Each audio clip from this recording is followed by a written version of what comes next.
Hi friends, మీ అందరికీ 2016లో release అయిన Dangal cinema మీ అందరికీ తెలిసే ఉంటుంది. ఆ దంగల్ సినిమా ఎంతటి హిస్టరీ క్రియేట్ చేసిందో మీ అందరికీ తెలుసు. దాదాపు 1000 కోట్ల కలెక్షన్ని సాధించింది. అయితే ఇప్పుడు ఆ సినిమా గురించి ఎందుకంటారా? అసలు విషయం చెప్పాలంటే దంగల్ సినిమా గురించి కాదు ఈ వీడియో అంతా. ఆ దంగల్ సినిమాలో రెండో కూతురుగా యాక్ట్ చేసిన సుహాని బాత్నగర్. అసలు ఈ అమ్మాయి గురించి ఎందుకు ఈ వీడియో చేస్తున్నా అంటారా? సో ఎందుకంటే తను ఈ మధ్యనే చనిపోయింది. రీసెంట్గా ఫిబ్రవరి 15న తను చనిపోయింది. ఎందువల్ల చనిపోయిందో ఈ వీడియోలో చెప్తాను. రీసెంట్గా ఈ అమ్మాయికి ఒక యాక్సిడెంట్ జరిగింది. ఆ యాక్సిడెంట్లో కాలుకి చాలా పెద్ద ఫ్రాక్చర్ అయింది. ఆ ఫ్రాక్చర్కి మెడిసిన్ వాడుతుంది. ఆ మెడిసిన్ వికటించి ఒళ్ళంతా నీరు పాకింది.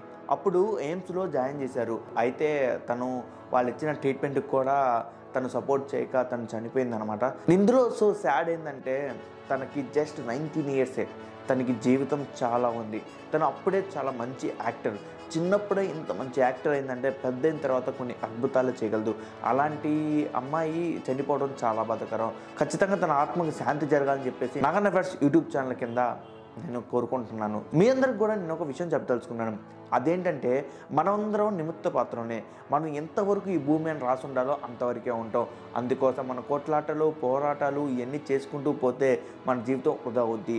మన టార్గెట్ మన ఏం ఒకటి ఫిక్స్ చేసుకొని దాన్ని దాటాలి. అప్పుడే మన జన్మకి పరిపూర్ణమైనట్టు.